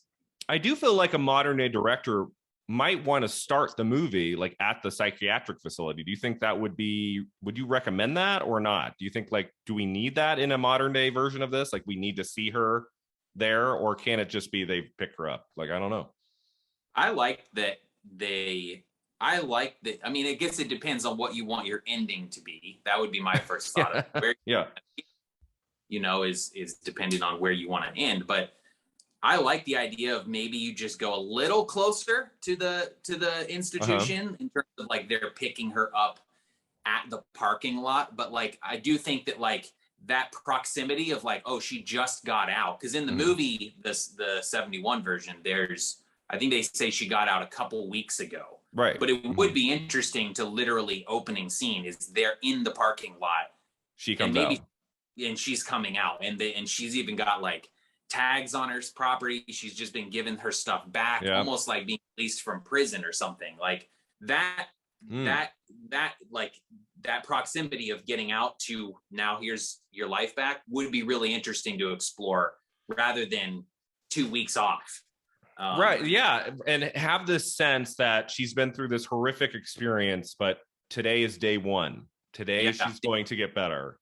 Yep. And she's going to relax, and she's with people that she cares about. And then slowly over the next hour, things get more and more out of control. Like, I think that, I think you're right. That's I don't think we need 3 flashbacks to her in the facility. I think that would take us out of the movie.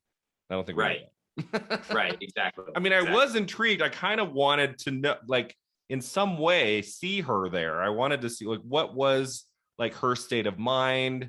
What, but it's one of those things. I think it works better to not see it, because then you're just wondering like, what was that experience like for her, and what was it like finally being able to leave? I mean, 6 months is a long time. I know, and it's not like she was there a week. And they never really even come close to, and I don't know that I would want to know the answer to this, what caused the nervous breakdown in the first place. Right. Do we ever get an explanation why she went into the facility? No. It seems like she's got a good relationship with her husband. He's kind of like, sick of dealing with this in the relationship, but it doesn't seem like somebody died. I don't know. I mean, maybe I don't know if I'd want to know that answer, even in a remake. I kind of like the idea that like, we don't know what caused it. Although that could also help provide more meaning to the beat you're saying missing for the ending. If we know that, we might be able to solve it a little bit better in the end. But it's tricky, right? Because in some ways you can say as the screenwriter, like, you know what, I'm just not going to explain. I'm not going to say why she went to the facility. The audience, and then you're like, oh, that's really cool that the screenwriter or director didn't go into it, and you can be like, oh, because they didn't know. They didn't know. And they didn't bother to give us a reason. It's always like my thing. I'm like, well, maybe part of it is they didn't know what to put there, so they just said, well, we'll start it 2 weeks later, and you can come up with why she was there. But yeah, we have some dialogue scenes. Do you think there could have been one where she was like, well, telling Emily maybe, about her experience just for a minute or two, just like, so and so happened, and it really wrecked with my mind. I mean, that would not have ruined the movie by any means if we'd like heard like why she went in. But that could be something too. Yeah. So this has been a great conversation about Let's Scare Jessica to Death. I've had a couple horror guests on before. I think if not one, maybe even two, said, "Oh, are you going to talk about Let's Scare Jessica to Death? That came out in 71." And I'm like, so people know of this movie. The guest I just had last week from Bloody Disgusting, Megan Navarro. I don't know if you know her work. She's the head film critic at Bloody Disgusting. Yeah, we talked about See No Evil, and I brought up Let's Scare Jessica to Death, and I think she might have even mentioned it first. I can't remember. And she was like very familiar with this, and was like, "Oh yeah, this is a really interesting early 70s horror film." So I wanted definitely to have an episode about it and talk with you about it. It's been a lot of fun. Awesome. All right, so that takes us to our final 2 segments, Jordan. The Divine Double Feature. The minute this ends on that lake of the scrolling credits, what do you recommend our listeners put on right after? This is a good one for a Divine Double Feature because Let's Scare Jessica to Death, not even 90 minutes long, right? So It's still early. It's time. You got time for one more. What do we put on next? I thought of, it didn't take long for me to like right after it ended, but I thought of Midsommer as a good I never know how to say that word. How do you say Midsomar? Is that how you say it? I don't know. It's not Midsummer. I called it Midsummer for a while. No, Midsomar. Not Midsummer. I think it's Midsommer. Midsommer. Midsomar. I'm not sure. Okay. We'll say it both. But you know what we're talking about, listener. Know what we're talking about. But the idea of a heroine going out to a place where she feels very vulnerable, and very, I guess, unbelieved and just very isolated and alone, and that all of those things get worse and worse as the movie goes on. Then I guess all of that stuff feels very similar. Like I said, it feels like those, in some ways, Midsommar is kind of a modern version of Let's Scare Jessica to Death. Not plot wise at all, but just some of the characterizations and stuff. Yeah, this idea. I mean, it opens with her in Midsommar in just a very bad place, right? She gets this horrific news about death in her family. And she's going out to this new place. She's on a new adventure to better herself, and then just slowly. And that's a much longer film than Let's Go. What is that? What is Midsommar like? It's like 2 hours 20 or something. It's pretty long. It really? Huh? I don't remember. but you don't feel it. Like it's just so interesting, and so it's like just so creepy. Like it's just as it keeps building towards that finale. That I have only seen that movie once. It's funny. Hereditary, I've seen like 3 or 4 times. The other film by Ari Aster.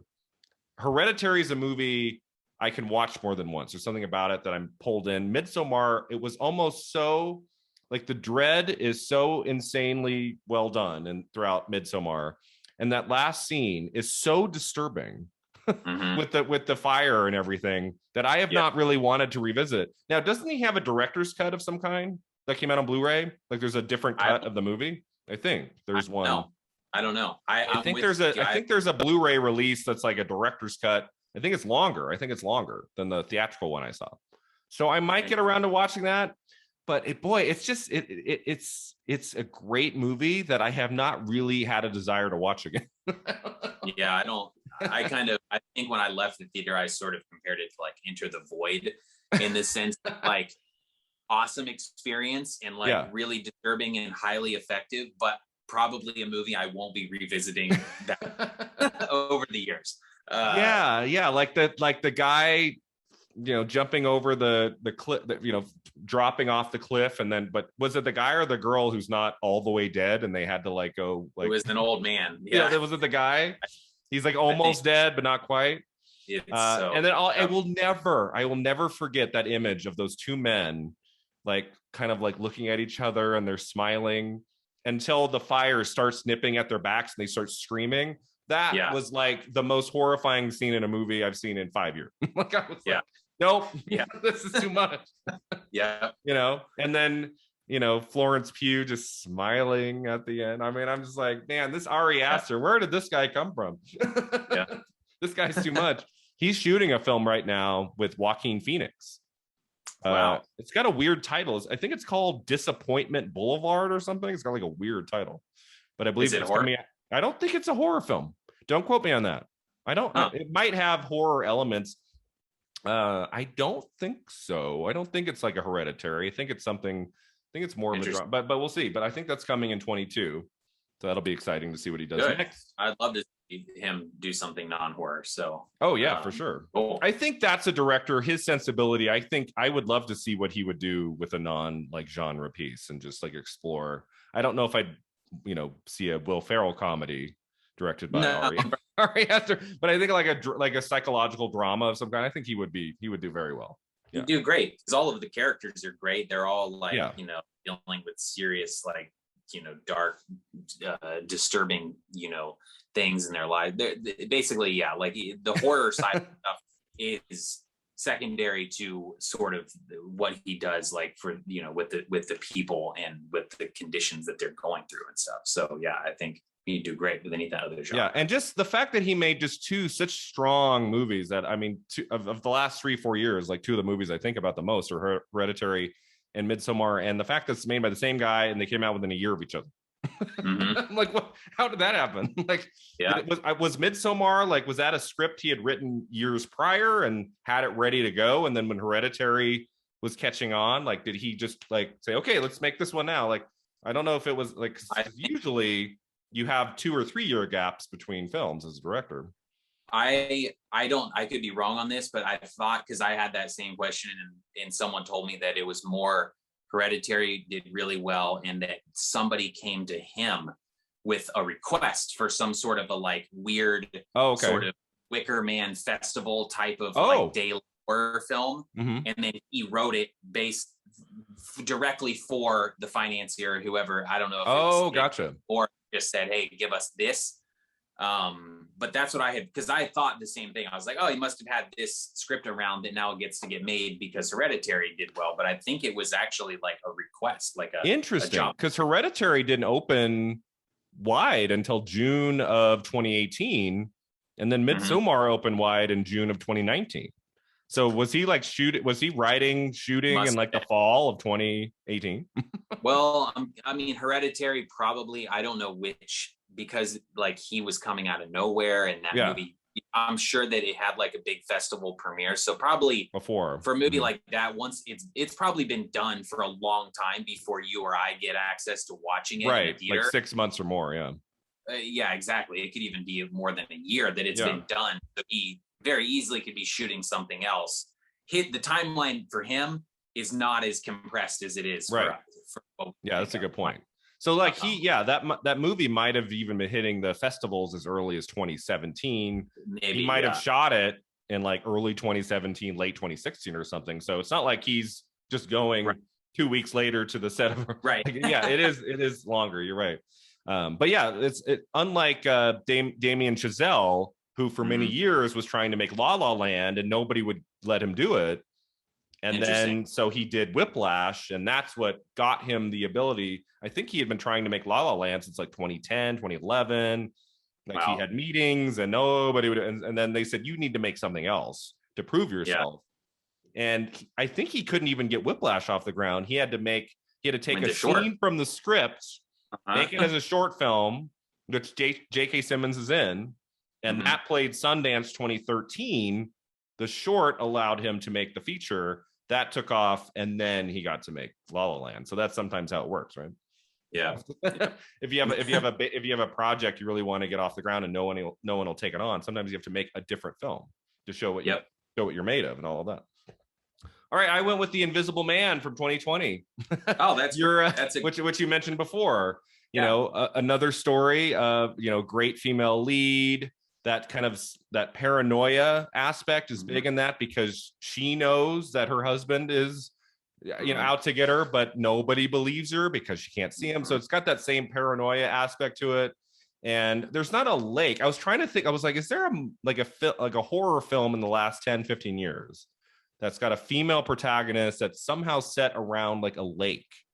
Could you think of anything? I was like trying to think. I'm like, how has that not happened? The Night House, it's coming out. The Night House with Rebecca Hall. It looks great, and that's got a female protagonist in a lake. So all right, so I have not seen that yet. I want to say I saw on Twitter just a day or two ago that someone really raved about it, so it's really good. It's great. Yeah. Okay, cool.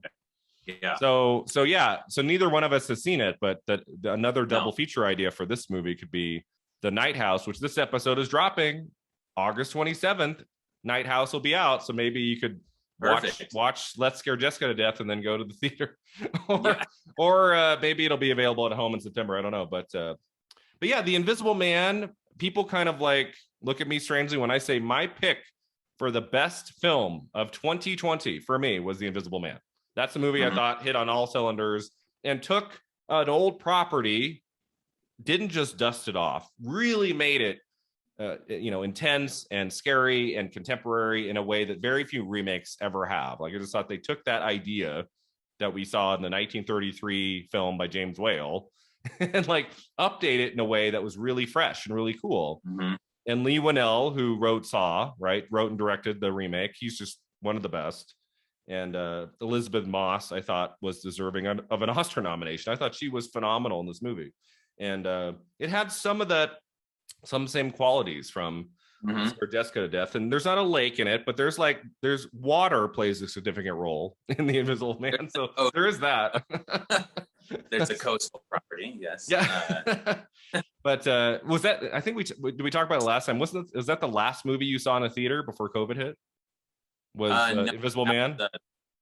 It was close. Actually, the last one was I've fixed that problem, but it was The Way Back, the Ben Affleck. Oh, that's right. That came out like a week later. The Way Back. It was, yeah. I think I had tickets to see. It was either Onward, Soul, right? I think it was Onward. Soul or Onward came out March 6th. Yeah. Yeah. And then that got canceled. Yeah. Yeah. But Invisible Man was right at the end. Like when I think of The Invisible Man, I think like late February 2020, almost before everything shut down. But very rarely do I pick a movie that comes out in before April or May for my favorite. But I don't know about you, I had a weird relationship with a lot of the fall 2020 releases, like where a lot of those big Oscar players, I'm like, it was okay. And then I rented Invisible Man. I think it was like October, November. It was much later. I didn't see it in the theater, and I just loved every second of it. I thought it was so good.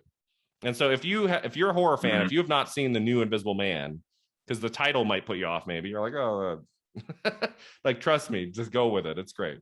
And Elizabeth Moss is fantastic. All right, very cool. So that takes us to our final segment, Beyond the Flick. I just want, because we could have done a segment on this director, but I didn't want to talk about Prancer, which is the only other film he made I've seen 20 years ago. And I do not know the work of these actors. So let's just talk about 70s horror films in general. So Jordan, you're going to a desert island. You can only take 3 horror films released between 70 and 79. What are the 3 that you take? I mean, I guess there's a slightly different answer there, only because if I'm going to an island and I have to rewatch the same 3 things over and over, I want them to be somewhat fun, I suppose. Oh, right. So, okay. Like, I love the Texas Chainsaw Massacre and Black Christmas are probably my favorite horror films that are just genuinely disturbing from that decade. But, in Halloween. But Halloween is a lot more fun than those movies. Those movies are mean-spirited and gnarly. So I would say, like, Halloween, Jaws, and Alien are those 3 would be ones that I could rewatch. All right. Time and time again. I could always find new things to love about them and new little details. They're all made by masters of the craft. So yeah, I'd say Halloween, Jaws, Alien. From you find Alien fun? Alien's Alien's pretty slow going for an hour. Like that kind of takes a while to get going. It is, I guess, but it's not like, I guess it's fun in the sense that they go to another planet and there's special effects, dissecting an alien or the face hugger, and there's just more the sci-fi genre elements of it that make it a little bit more fun is probably not the right word. I guess just a little less like heavy, the way Texas Chainsaw Massacre is. Those are great choices. Jaws, I always put an asterisk next to it, calling it a horror film, because to me it has elements of horror. I think we talked about this on our Willard, because we talked about animal horror film. It does have all the elements of a horror film, because it is scary and intense, but especially once they're on the water, the 3 men are on the water in the last 40 minutes or whatever, it really is kind of more of an adventure, kind of like thriller than it is like a horror film. But is Spielberg trying to scare you throughout? Yes, he is. Yes. So it does have that horror element to it. I wouldn't just call it a thriller. It has horror too. You know what would be an interesting, think back to going to a video store when you were a kid, because I don't know the answer to this. Where was Jaws? Was it in horror? Were they putting them under horror, or was it under adventure, drama? That's a good question. I don't remember seeing it in horror. Was it in horror at the video store, Jaws? I feel like I probably saw like maybe they put like Jaws 2, 3, and Revenge under horror, but the first one they're like, that's a work of art. It goes over here. I don't know. I don't remember offhand. Like it's like, because I mean, back in like the 90s, like if you went to especially like those smaller video stores, you would walk to the horror section, and it was filled with like all the really bloody slasher stuff. You know, you'd see Friday the 13th and Nightmare on Elm Street. And I'm just like, did we see Friday the 13th, Jaws, Nightmare? Like, I don't like it is kind of like on the cusp. Like, do you put Jaws in between Friday and Nightmare? You know? Right. And the reason that's interesting is because like the box might say, well, the spine would have said what genre the studio wanted to put on there. But the store clerk in the small town video rental store, what does their instinct go to? Is this a horror film or is it not? And it like you said, it treads the line. But I suppose if it's available, Jaws is a lot of fun. I always find new things to pick apart with that. So Jaws never gets old.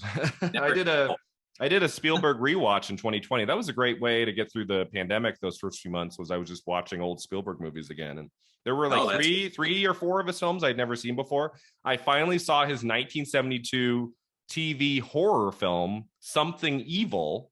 Have you heard of that? So 1971, he does Duel, which is very famous. Yeah. Between Duel and 1974's The Sugarland Express, his first theatrical movie right before Jaws, he did two other feature-length TV movies. One of them is a ghost story, a horror film called Something Evil from 72. And it is god awful bad. It is so bad. Like, it's just like, I mean, he's so on his game in Duel from 71. And then Something Evil feels like he's like wandering around the set, like not directing anything. It's like, what is happening here? Like, he feels way out of his element. It's very strange. Interesting. But I think was it on YouTube? I think I finally found it. I was like trying to see everything he done, and that was one of the few I hadn't seen before. So yeah, he has done one other horror film that not a lot of people have seen. So yeah, I mean, Jaws is tough because if I considered it horror, I would probably pick that as my number 3 choice. But I have it as an asterisk, so it's like 3A. Okay, yeah. Like it's close. So yeah, my runners up would be Exorcist, Black Christmas, Jaws, The Omen, The Hills Have Eyes, Suspiria, Dawn of the Dead, and Alien. Dawn of the Dead. Do you like the 78 Dawn of the Dead by Romero? Yeah, I do. Yeah. Dawn of the Dead. I mean, I just rewatched Day of the Dead and have kind of formed a new appreciation for that even. Mm-hmm. And I watched the Tony Todd Night of the Living Dead recently, which is actually really underrated. I had not seen the Tom Savini one. The 1990 remake that Tom Savini did? Yeah, yeah, it's good. So anyways, yes, Dawn of the Dead, though, is my favorite of the original George Romero's for sure. Yeah, no, Dawn of the Dead, the only reason I wouldn't pick it as like number 3 is this, it's very long. I guess if I was on a desert island, I'd want it to be long. And I don't know if I'd want to watch a zombie film. But what is Dawn of the Dead? 2 hours? I mean, there's like 4 versions on my box set. I don't know which one. I can't remember which one I like the best. I think the longest one is like 2.5 hours. It's pretty long. Wow. But it's great. I mean, that's definitely up there. It's one of my favorites. I've talked about it a lot before. I also put Eraserhead and put an asterisk. I don't know if you consider David Lynch's debut a horror film, but it's definitely freaky. Like, that one, it makes all the horror lit. Like I feel like that's even less horror than Jaws. Yeah. Eraserhead's its own just art house horror. It's it's art. It definitely has a horror vibe to it because of like everything happening with the man's child and like the terror he experiences in the last 20 minutes. I think there is definitely a frightening film in a way, but it's not. Lynch is not trying to scare you with the way he, sets up his shots and stuff. That's a whole different kind of genre. So I don't. Right. Yeah. So I would go with, so number 3, I'd pick Texas Chainsaw Massacre. I just think when I think of 70s horror after Halloween, I think Texas Chainsaw. it's number 1. It is just a stellar movie. I got to see it in the theater. Toby Hooper did a Q&A afterwards, and I'll never forget that night. That was really, really cool. Yep. Have you seen Halloween in a theater, like the 78? Have you seen it on a big screen? I don't think so. No, I think that's one of those ones I've never found the right screening Okay. for. I don't think I've ever seen the first. No, that's a good point. Maybe I saw it. I've seen it twice. It came to Reno in the last 5 or 6 years. They did like a one night thing at our big Galaxy Theater here. I saw it there, and I also saw it right before I left LA. The Arrow Theater did a double feature of Halloween and The Fog. Oh, and I want to say there was a guest in between. Might have been Dean Cundy, and it wasn't Carpenter, but yeah, that, like, I remember the Arrow Theater experience more so than the one here. It was a packed house with huge fans, and it was really special. It was really cool. And the movie looked great. I don't know what, like the print or whatever, like it looked really good. I was like, oh wow. And I noticed things that I had never seen before when you watch it on a giant screen. Yeah. But so obviously Halloween's number one because that's my favorite horror film, but we haven't mentioned it yet. What do you think is my number 2 choice from the 70s horror film? Anything that I have not mentioned yet. You did Halloween and Texas Chainsaw. My number 2 choice. From the 70s. Is this from the 70s? It's I guess you could put it at kind of an asterisk because it really is a drama until the last 20 minutes. But it's a horror film, not The Exorcist. I don't know. Stephen King. Carrie. Yeah, Carrie, okay. I love that book, and I love the movie maybe even more. I just think Brian De Palma is a director who, you know, I feel like he's underrated compared to a lot of his other kind of contemporaries. And I think a couple of his later movies are great, like Dress to Kill and Blowout and some of the horror stuff he did. But for me, Carrie is his masterpiece. I just think he just does a phenomenal job in that movie. He got such an amazing cast. Piper Laurie and Sissy Spacek at the front. Do you know they got Oscar nominations for that movie? Sissy Spacek got Best Actress nom at the Oscars. Piper Laurie, playing her mom in the movie, was nominated for Best Supporting Actress. Very, very rare for horror films. I mean, I think most people consider Carrie a horror film. It really is a drama until the prom. You know, I mean, there's nothing really scary. No, but if you Google Carrie, probably the first image that's going to show up is Sissy Spacek covered in blood. It's horror. Carrie would more likely be on the horror shelf over Jaws, I think. Carrie definitely would have been. Yeah, the cover, it's her on fire, right? Or her in the fire covered in blood. Like, it's just a striking horror image. Yeah. Yeah, it absolutely would be in the horror shelf. Yeah, I've been writing novels, Jordan, for 10, 11 years. And since doing the podcast last year, and I've become a film critic for called In Session Film. I write film reviews for them. I've been toying with the idea of probably not in the next year, but like at some point, writing a book about the making of a movie. I just think would be really cool. And the movie that I'm thinking of doing it for is Carrie. Like, there's not a book in the world about the making of Carrie. There's obviously documentaries on the DVD and stuff, but I thought, like, coinciding with my podcast, Film at 50, Carrie turns 50 in 26. I was like, it's in the very early stages. I've never tried to query a project that's not fiction. I don't really know of that.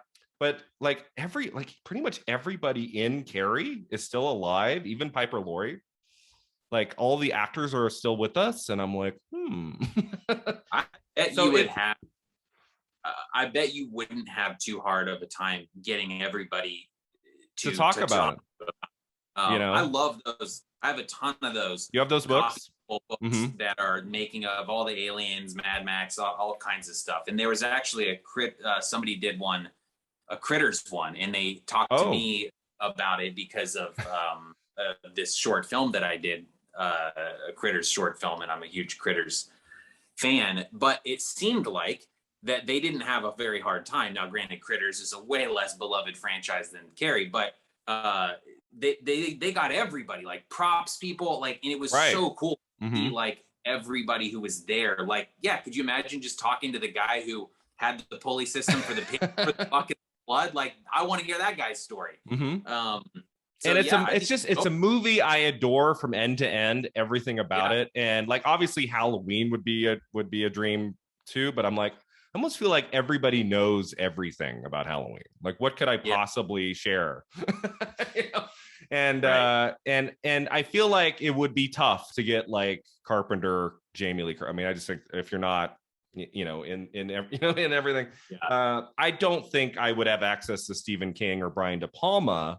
That would be tricky. But I think like the actors in Carrie, especially like those supporting actresses, and I think there could be, and I think it gets tricky, right? When it's like a 50-year-old movie, it's like, okay, they're getting up there. So if you're going to talk to them, you can't wait another 10 years. And I wouldn't want to let that go to waste. So that's just something I want to tell you and my listeners. I'm thinking about that.